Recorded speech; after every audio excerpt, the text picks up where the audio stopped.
am so happy to see those of you that are here today. I am so looking forward to this time together. It's one of my favorite parts in the education and the training that my husband and I do on the weekends. And I want to just pause. Let's see, can we get the PowerPoint up? There we go, perfect. I'm going to back it up one, see if I can do that. There we go. If you've seen this here on the screen today, I just want to mention a couple of things. We have a website and we have a Facebook page for a very important purpose, so that you can be supported when you leave camp meeting. So you might go down another, week or two from now, and then something is going to either trigger a memory about the loss in your life, or someone close to you is going to experience a death. And what would you like to be able to offer them?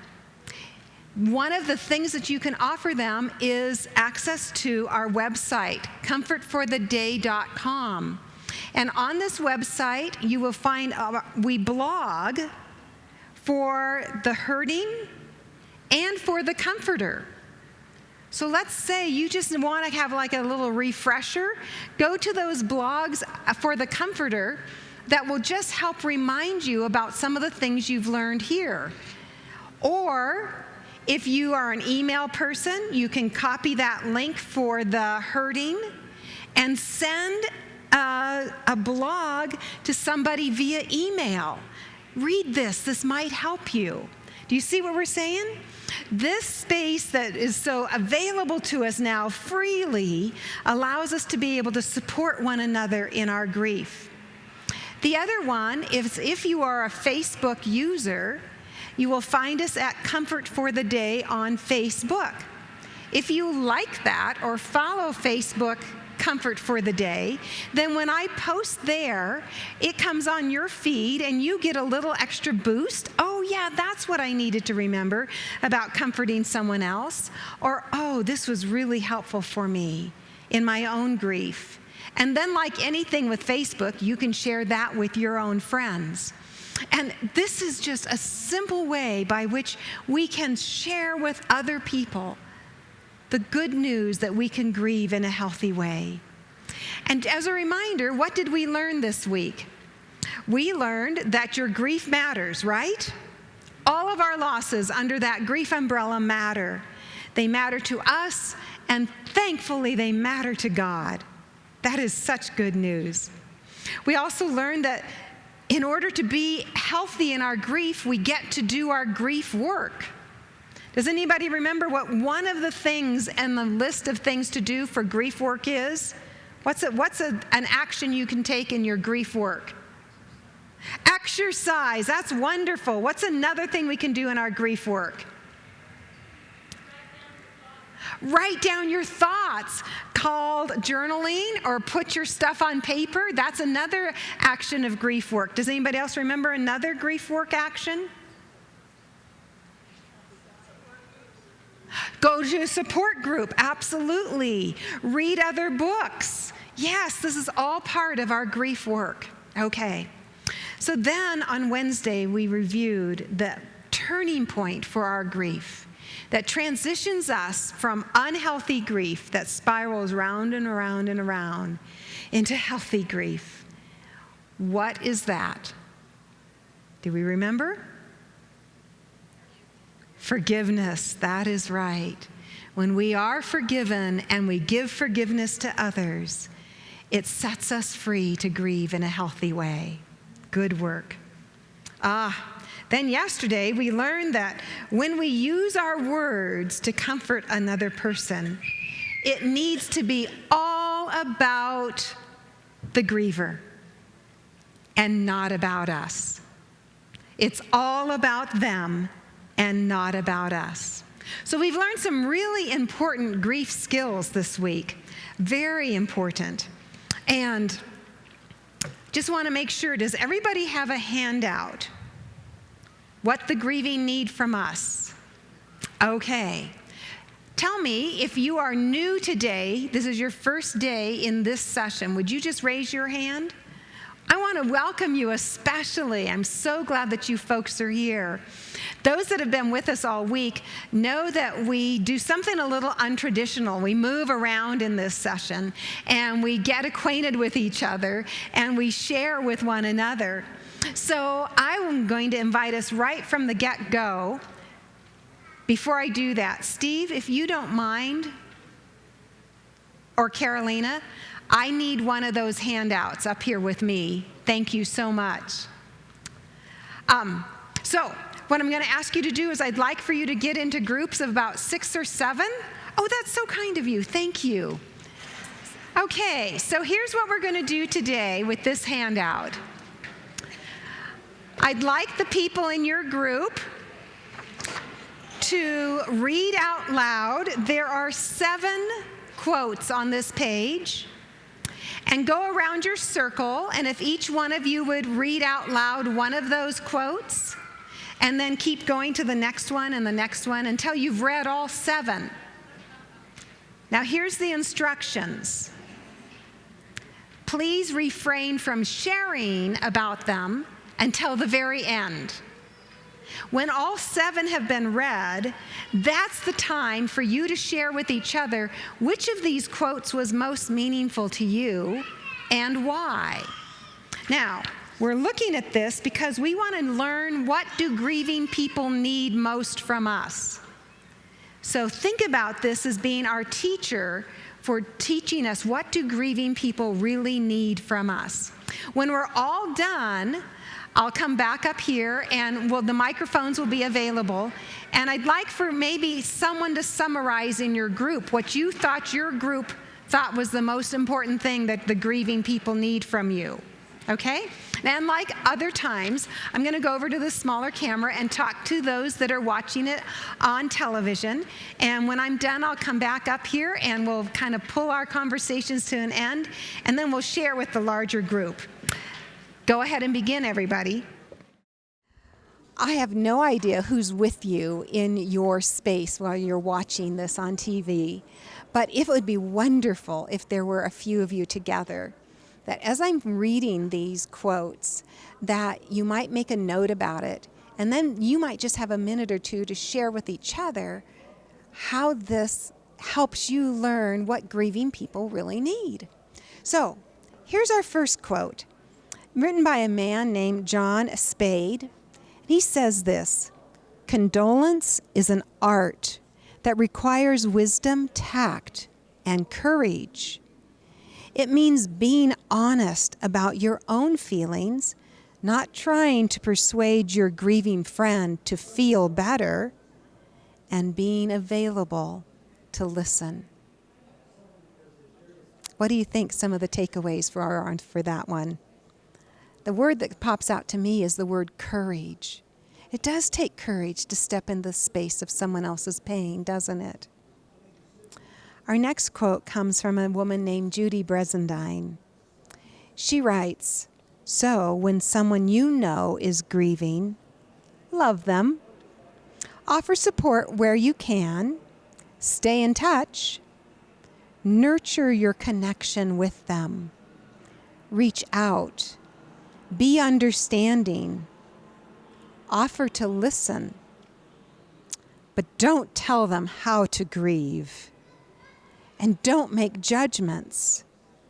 Your greatest gift to someone who is grieving is to make sure they know you care and that you're ready to listen.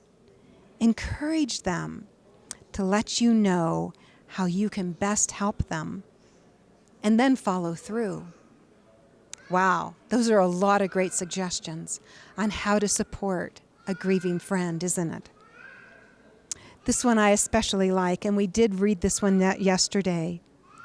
"When your fear touches someone's pain, it becomes pity. When your love touches someone's pain, it becomes compassion." Stephen Levine writes that one. This is from Harold Kushner, a rabbi. At some of the darkest moments in my life, some people I thought of as friends deserted me. Some because they cared about me and it hurt them to see me in pain. Others because it reminded them of their own vulnerability, and that was more than they could handle. But real friends overcame their discomfort and came to sit with me. If they had no words to make me feel better, they sat in silence. Much better than saying, "Oh, you'll get over it," or "It's not so bad," or "Others have it worse." And I loved them for not saying those things. Jean Kerneron, who was dying of cancer, wrote this: "Honest listening is one of the best medicines we can offer the dying and the bereaved." The sixth quote is written by Henry Nouwen. "The friend that can be silent with us in our moment of confusion or despair, who can stay with us in our hour of grief and bereavement, who can even tolerate not knowing, not healing, not curing, that is a friend indeed." Last of all, I found this on the internet from a site called Still Standing. "But mostly it means I need you to remember the important day he was born and the day he died. You see, my friend, I don't expect you to fix any of this. And really, all I need is to know that his name can be mentioned without fear, without guilt, and without uncertainty." That's the wish and the desire of a parent whose child has died. But it could be also the wish and the desire of anybody whose spouse has died. Oh, don't we see that just by mentioning someone's name, that brings comfort to the grieving person? Sure, it might bring tears, but it will also bring comfort that somebody has remembered the name of my loved one. So what are you thinking? What are some of the things that you heard from this list that grieving people need from us? Do they need us to fix it? Oh. What do you think? We're going to hear from the rest of the group in a little bit and find out what those groups each discovered were one of the things that grieving people need. But between you and I think they need us just to listen. That's what we're going to learn to do today. We've all come to quiet. Go ahead. Tell us, what do you think? We decided that probably one of the biggest assets we could give is just to listen and let them vent. What they vent can be very depressing to each and every one of us listening to them, but it gives them a chance to get it out, to give them a chance to start over again with something new. Thank you so much, group. Job well done. Steve, what about the back group where you're at? What was their conclusion? What do grieving people need most? Same thing. Wait till they're done. We have the same thing. It's just being quiet and listening and not giving your input. So unless they ask for your input. Oh, okay. So just being quiet. Being quiet. Oh, we have, well, they want me to share. We learned this saying. It's called shut up and duck. And what it is you pretend that you're a duck where the water just flows off the back. So when somebody's talking to you, you don't have to take it all in. You just listen to them. And then if they want feedback, you give it. If they don't, you just be quiet. Shut up and duck, or shut up and, as I've said in the past, be ducky. Let that just run off. Because it's not your grief, remember? It's not our job to grieve someone else's grief. That's their work. So, Steve, you got that group in the back. Do you want to let them go ahead? Share? You guys up from your room? And then we'll do you guys next. Don't have to, but... Are they ready yet? No. Okay, let's go right ahead. What Okay, did your group decide? Well, we had a whole bunch of things, but listening was one of them. But one of the ones that I think stuck out the most was after the funeral, when everyone is gone, be there. Be there. Yeah. After the funeral, after that last casserole dish is washed, be there. Thank you. I like that group's comments. Okay, go right ahead.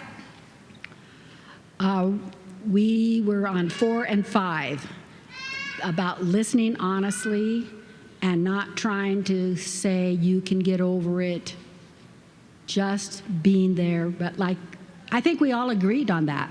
Okay. Well, we've got some great learners. Okay, another group right here.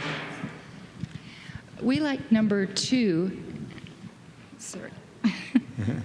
We like number 2. Put it real close to your mouth. Just Thank you. love them and don't tell them how to grieve. Just listen. Yeah, don't tell someone else how to grieve. Now, again, I'm just going to do this as just a review. Why is it not our place to tell someone else how to grieve? Because we all grieve differently. Exactly. So I'm not here to inform somebody that they need to grieve in a particular way. I'm glad you're catching that. Okay, we've got another group right here. What was your takeaway? Do you have some more there? Go right ahead. It's pretty much been said that it's just to be there and be quiet, listen, and speak if they're asking you questions or want to share something with you. There's nothing else you can do because you have absolutely no idea what they're feeling inside. Thank you. Now let me ask you a question. How natural or easy is it for us to be there and be quiet? It's not. That's where the conflict comes, isn't it? So we're all going, yes, let's just listen, be quiet, be there. But how easy is that? Are we all done with our groups commenting? Okay. I want to tell you all thank you. Thank you very much. You know, learning a new life skill takes a little bit of practice. What about this? It doesn't happen naturally. We've just all agreed that being there, being quiet, is not natural and easy for us, is it? But let me just pause for a second. And some of you are going to get this deeply into your soul, and you will leave today better prepared to comfort others. After reading what we've just read from broken-hearted grievers, specifically asking us, informing us, your job, my friend, is just to be still and quiet with me.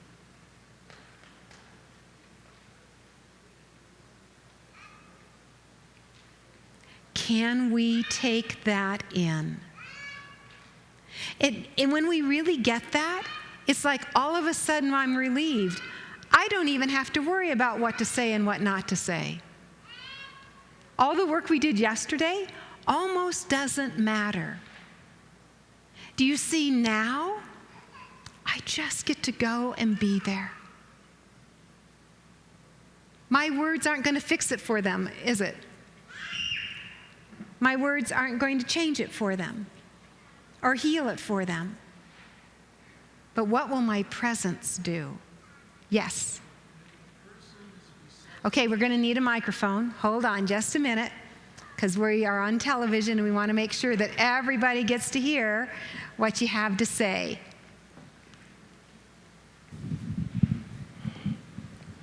And if the person is receptive to touch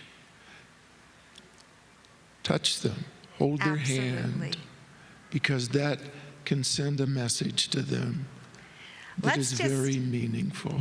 Thank you. I want to take us back to yesterday's natal. Natal, remember what it means? Never about us, ask for permission, touch with permission, or ask for clarification.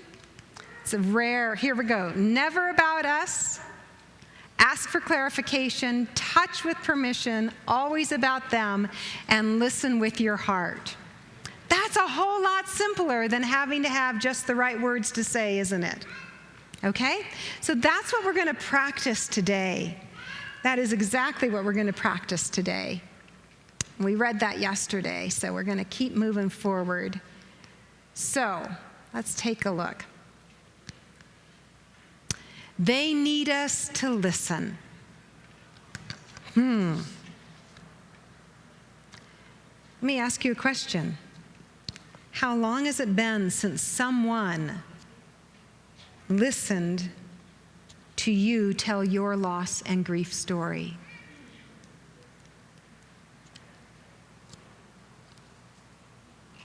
Some of you might say, no one's ever listened to my story.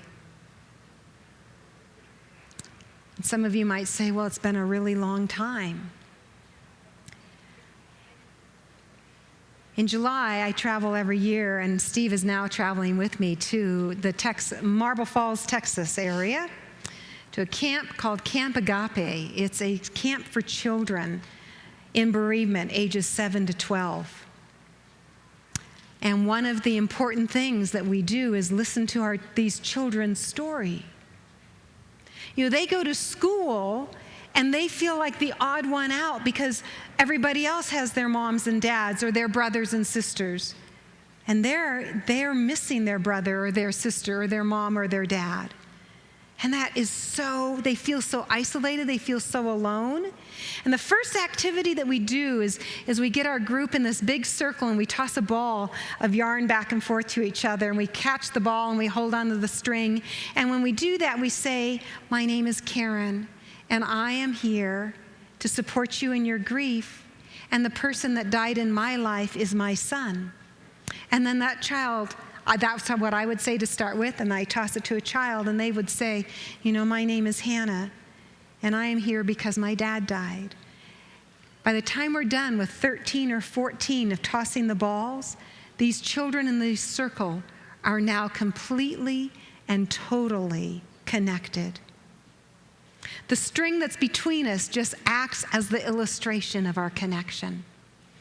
They've now heard stories, brief stories, of who is important in their life that died. And you know, I had gone for a number of years without telling my story about Dawson to anybody. And at the candle lighting service at the end of that week with those children, we light a candle in the memory of our deceased loved one, and we tell a brief story about them.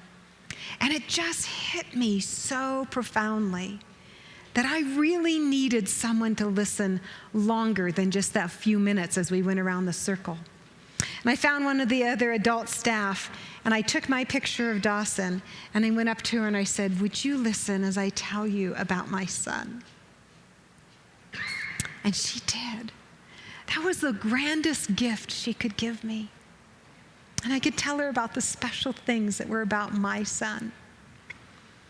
So I ask you, when was the last time someone listened to you tell your story of your loss? On the flip side of that same coin, when was the last time you listened to someone else tell their story? Sometimes we're so afraid of that because we don't know how to listen this way. And so if they just need to be listened to, how do we listen to them? Now, I am sure here at camp meeting, you have done a lot of talking and a lot of listening. I'm sure you've had people visit you at your camp, and you sit around and you eat your meals together. You come in the evening meeting and you chat afterwards, and you go to the dining hall and you chat, or you're at the ABC and you chat, and we have conversations, don't we? And the purpose of those conversations are to get to know each other. The purpose of the conversation is to share information, is to find places that we're connected with each other, that we have similar life experiences with. And that's just beautiful and wonderful conversational listening. I mean, it's no fun when someone's talking and then all of a sudden they stop talking and nobody says anything. There's no response. There's no, "Oh yeah, I know that. Yeah, I visited Yellowstone last year myself." You know what I'm saying? And so to have that conversation flow, what do we have to be doing when we're listening in that conversation flow? What do we need to be doing? Are we thinking? in order to respond. We were thinking about our own stories and how our stories match your stories. So we need to be thinking, and we might even have questions that we want more information about from someone else, like, oh yeah, so what happened when you did that? And then they add more information, and oh yeah, that's right, I remember. And the conversation continues to flow. Because while we're listening, we are also thinking. We're thinking and we're comparing, and sometimes we're judging, and sometimes, maybe, hopefully not in a bad way. And we're thinking about what we're going to say next, how we can add to the conversation. And that is perfect for conversational listening, right? Absolutely. That is how we enter into dialogue, and we build friendships and understanding, and all that happens. When we engage in comfort listening, it's a very, very different activity. Comfort listening is completely different than conversational listening. When we comfort listen, we listen with our heart. How is that different than listening with your mind?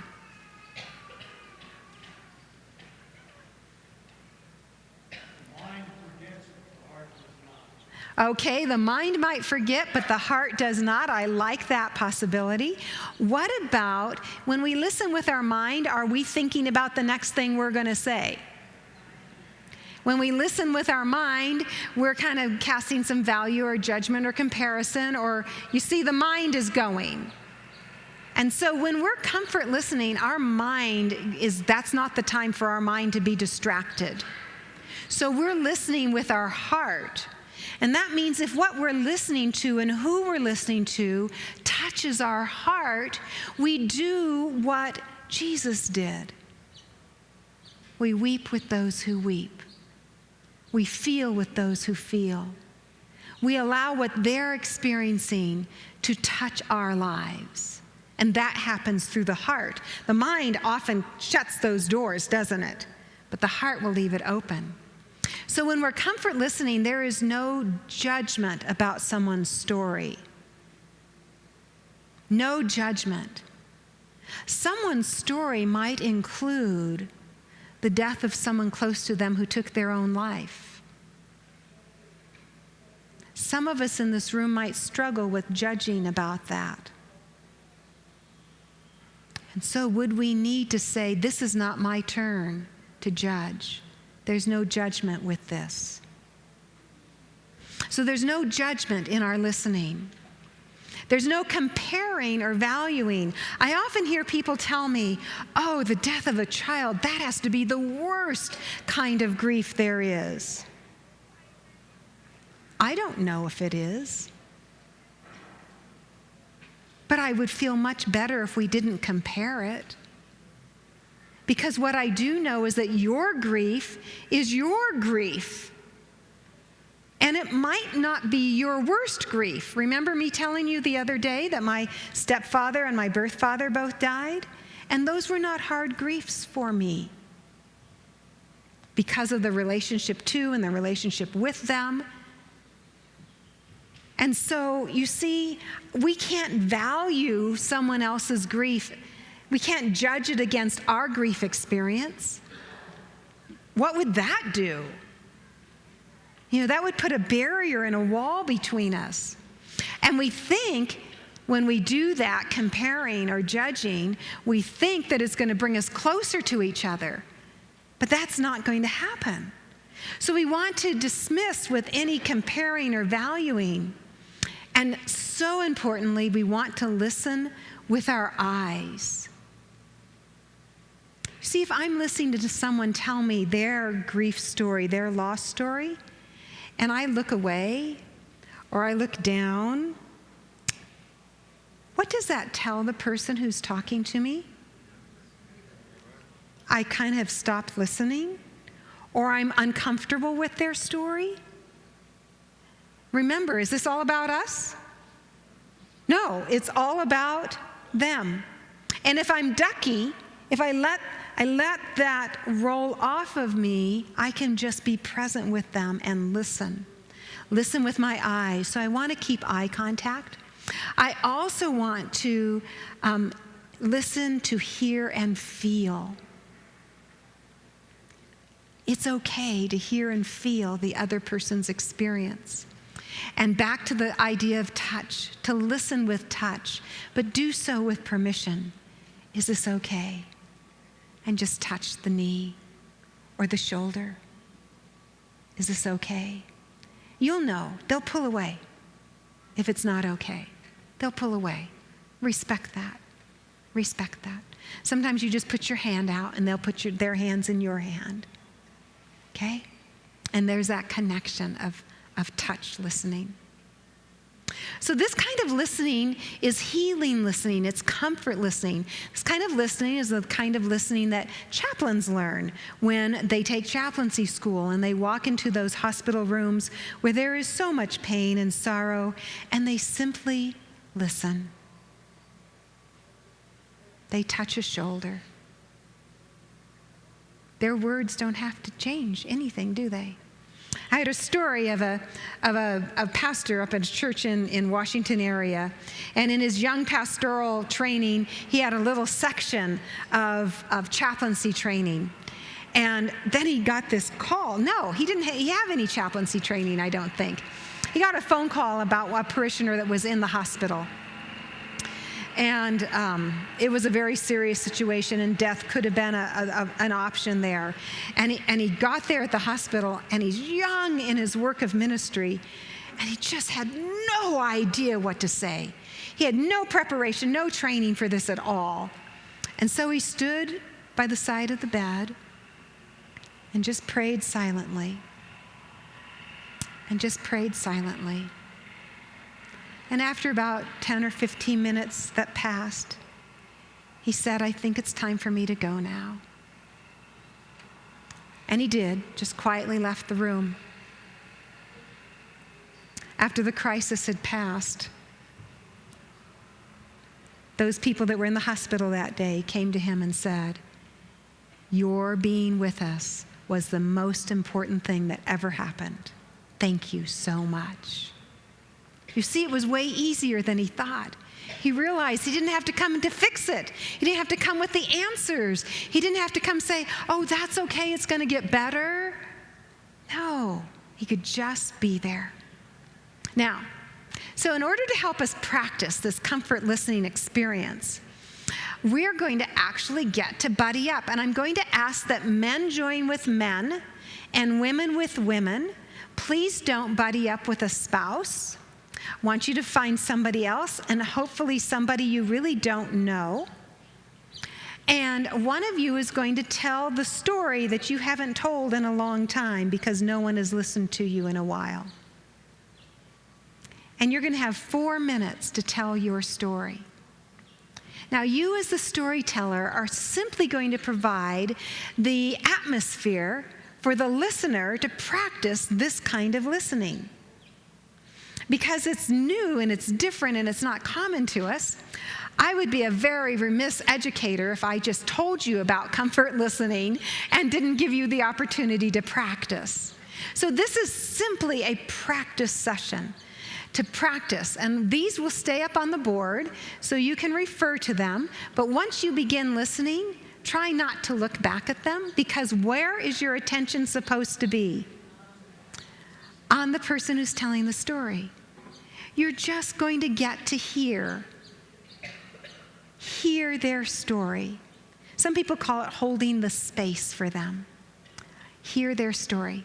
And 4 minutes is going to go past very quickly for you storytellers.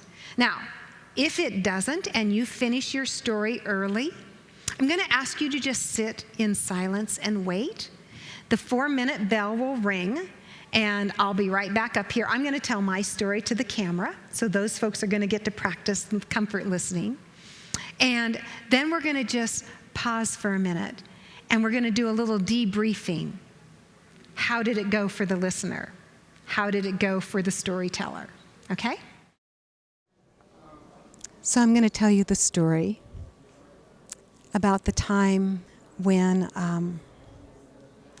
my sweet and beautiful boy played at the park.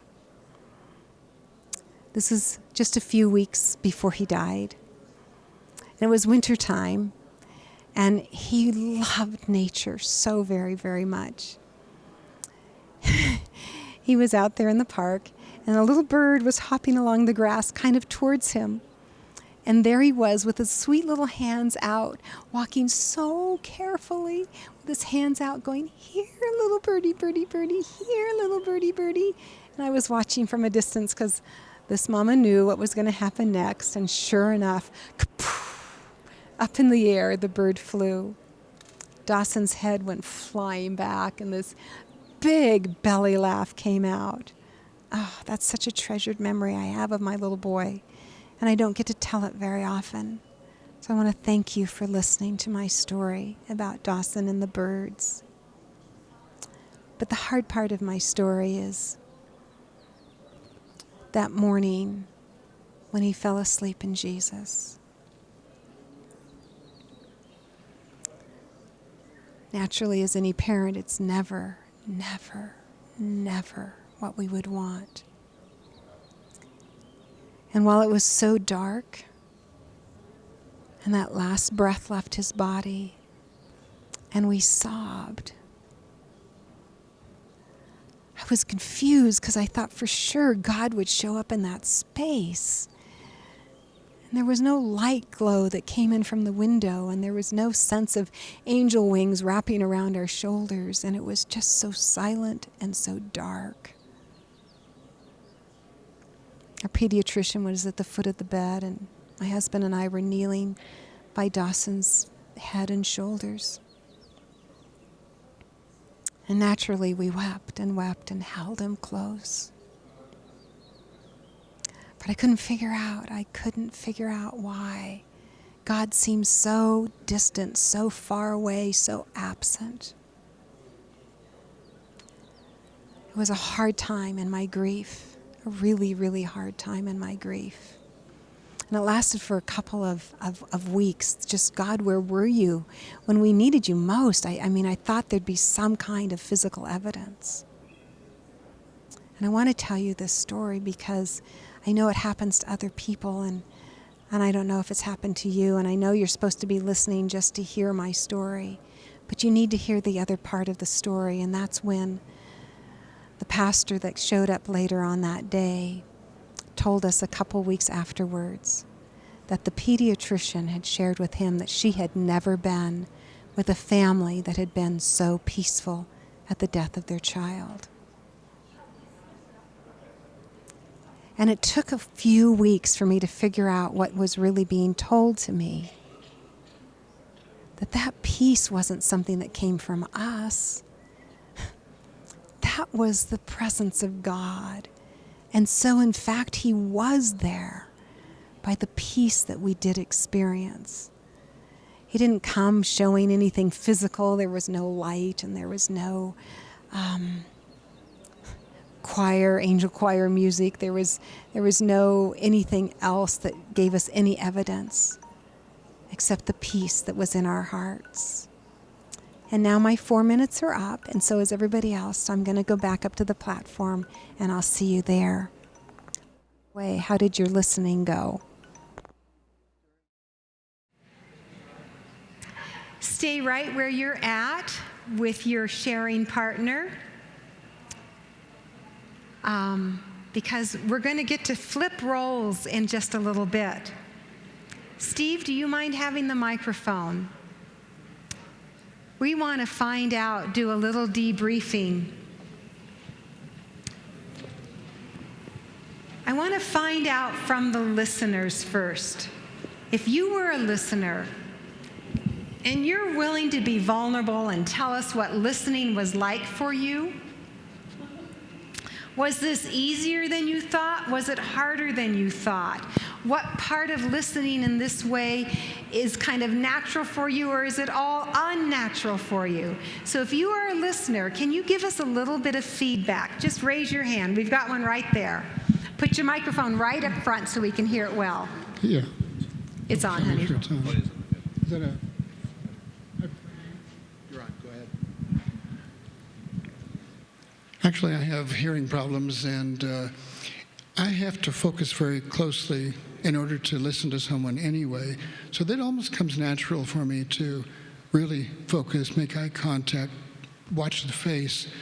I don't really read lips, but I'm sure I pick up a lot of extra signals, and so all of that just kind of adds up to being a good listener. And that's my story. Well, thank you for sharing. I'm so glad that what could be a frustration to some people by not hearing well has become a benefit for you to truly hear. As a listener, how did that go for you, David? Well, I don't know if I did this right, but Cal said he didn't really have any stories to tell, so I asked him a question, and then he kind of went from there. And then when he ran out, I asked him another question about the same subject, and I just probably asked 6 or 7 questions, and then the 4 minutes would explain the whole thing. Did it go by more quickly than you expected? Yeah, we just started getting into the good part. Into the good part. Okay. Now, just tell me, though, when you were listening and not asking the question, did you listen in any of these patterns? Yeah, absolutely. Okay. Absolutely. Okay. And how did that feel for you to listen this way? Well, it felt pretty natural to me. Good. Very good. Someone else that was a listener. Yes, go ahead. Well, I guess I've... Whoops, we're not on yet. Did we lose it? I think I'm not getting the, there we go. I think I've liked to listen to other people most of my life, so it was kind of natural listening to him, and I think it was beneficial to both of us. So it does benefit both of us, doesn't it? Yeah, that's an amazing thing. So listening's come naturally for you. Did you find that you did anything kind of differently, though? No, I didn't want to interrupt him, but I was hoping I could, touch him or something, but I don't know. I didn't get a chance to ask him that, but... Okay, but, okay. I wish they would have. So tell us, how did it feel to be listened to this way?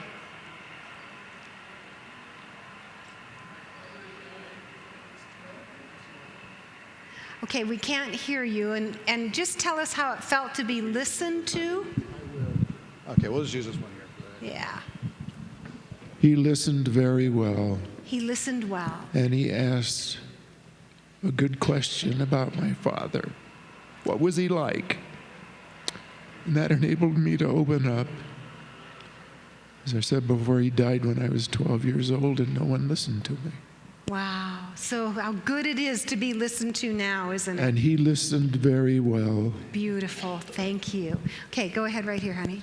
As a listener, what was this like for you? It brought up a lot of emotions in my mind as she was listening, and I had some conflicts, and I wanted to affirm her, but I tried. It was hard to be neutral, and I had to ask clarifying questions, and to kind of encourage her to share more of the feelings that she was experiencing, and maybe a few more of the details, and to maintain neutral, but to support her. And at one point, it just struck me. To share with her about one aspect that we talked about that was so important in the grief work, but I'm listening, I'm not there to give advice.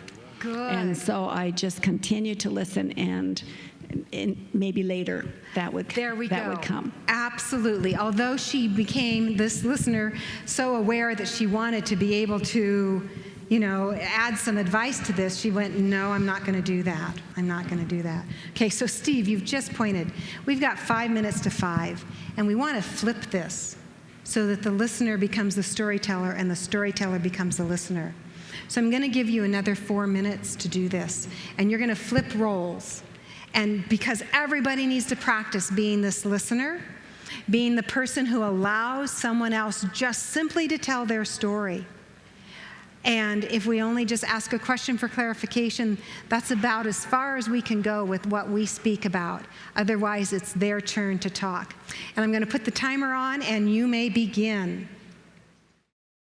Because you've already had your practice of listening, and I so wish we were in the same room together, because I would so enjoy hearing what comfort listening felt like for you. So let's just talk a little bit about, I'll be the one talking, obviously, but this whole ability just to hear someone else's story, just to let them have the floor, just to let it be their story without having to jump in with our story. Oh yeah, it was just like that for me too. No, it's not. And a grieving person doesn't need to hear our story. We just need to be there to listen to theirs. So this way of listening is such an important process of just learning that this is not about me, it's about them. And when we do that without having to think about it all the time, about what we're going to say next, it really allows for that grieving person to have that space to tell their own story. So while you're at home, would you think of somebody that you would feel safe to tell your story with? Sometimes we even need to give the person we're talking to the instructions. I need to talk to you right now, and I need you just to listen. Please don't interrupt, and don't give me any kind of judgment or conflict or comparison. Could you just listen to me? See if you can find somebody that can do that for you today sometime over the weekend, and just ask them simply to listen. See how that helps you be able to share your story, to express your loss and your grief. And it's part of, I think, what Scripture says, to bear one another's burdens. It doesn't say to fix each other's problems. It just says bear one another's burdens. And maybe in the simple way that we're just designed by creation, that we have 2 ears and 1 mouth, if we use them in that proportion, we might be much more helpful for one another than using it in the way that we normally do, by talking way too much and listening far too little. So I hope this exercise has been helpful for you to think about how to truly comfort the grieving with a listening heart. I'll meet you on the platform in just a minute.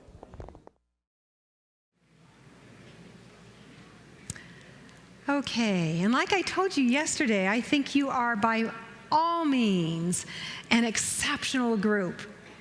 And so for some of you that had a chance to share and tell me that listening wasn't as hard as you thought, now I'd like to hear from another listener. Is there someone that hasn't spoken yet that was a listener that would like to share their experience? What was listening like for you? You like space listening? Okay. What was listening like for you? Okay. Whatever. Here. Okay, here's a hand right over here, Steve. Oh, sure. Okay, what was comfort listening like for you? I was on both ends. Listening is like becoming part of the story. You cry. Yes. And touch. And you look with your eyes, but it's here. It's in the heart. It's in your heart, isn't it? And that was, it was amazing. So thank you. Yeah, you had a good listener? Yes, wonderful. Good listeners. Beautiful. Someone else that was a listener. Right here. I was a listener this time for this good man to my right.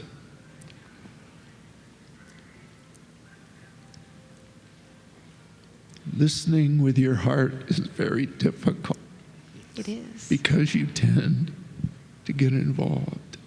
And I cried with him. And you wept with him. I wept with him. And that is biblical. Weep with those who weep. Jesus wept. Jesus wept. Absolutely. Absolutely. One's back there standing up.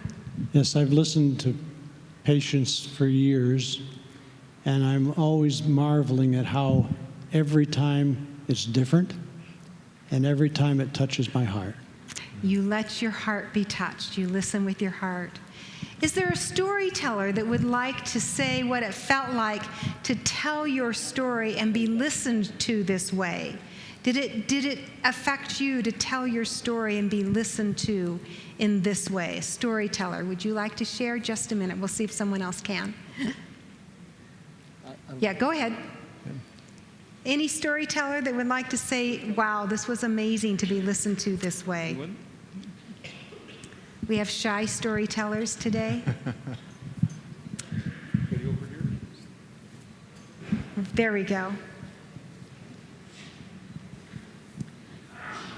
I didn't realize that I didn't have someone to listen to me, or that I needed that, actually. But I lost my adopted dad a year ago, and then his wife just died in May. And they did a together memorial for them.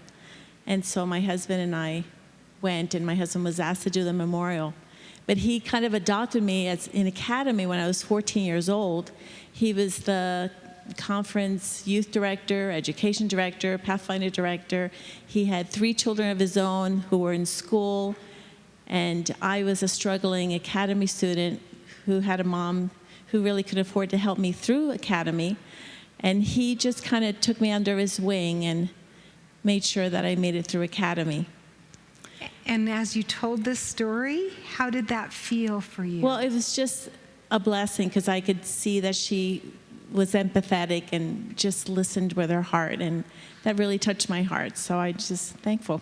Yeah, isn't that amazing? Yeah. I'm going to ask a question, because we all belong to different congregations around this conference, and maybe some out of this conference even. What would happen if we listened to one another in church?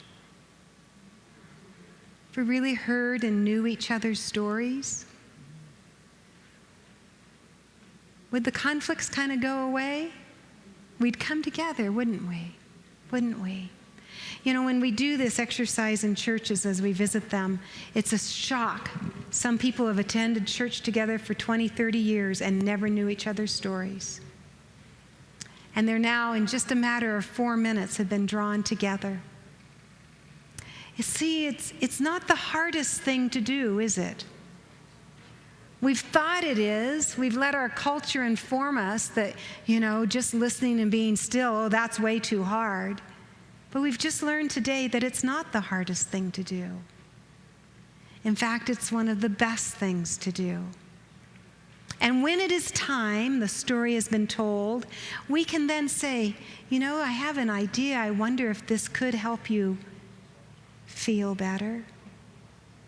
And that's the time to share the idea. And they might say, no, thank you. They might not be interested right then, but they'll just need you to keep listening, keep praying. Is that not what our Father in heaven does? He keeps listening. He keeps listening. Does he cast judgment? No. Does he listen with his eyes and his heart? Absolutely he does. So comfort listening is just an extension of the beauty of God's character, isn't it? We can go home with that, can't we? We surely can. There might be something else you want to go home with, though, too. If you're thinking of people you know back home that have been suffering in their own pain and loss and grief, do you think a Comfort for the Day book could help them? Could it support them? Could it guide them through their grief and their loss? So I'm just planting that in your mind. There's a few more left in the ABC if you want to go pick one up, or 2 or 3 to take home, to share with somebody. That would be a beautiful way to be a skillful comforter, is to give somebody a resource that would truly guide them in their grief. We've come to the end of our days together. Our workshop now has come to its conclusion. I hope these activities have brought you something really useful that you can return home with. And stay in touch with us via our website and our Facebook page. Let us know how things are going. When we leave camp meeting, we'll put a little post about being here. And any comments that you have, we'd love to have you get on Facebook and tell others what it was like for you to be here and what you learned while you were here. So thank you for letting us come and be a part of your camp meeting. And would you mind if I close in prayer and then you make the announcements? Okay, let us bow our heads and thank God. Almighty Father in heaven, you are the God of all wisdom and all comfort. We ask that you will help us leave this place with these new ideas, new skills, new understanding, new softened hearts to be able to be your comfort to those around us, to comfort them with the comfort you have given us. Thank you for this opportunity. In the powerful, beautiful, precious name of Jesus, amen.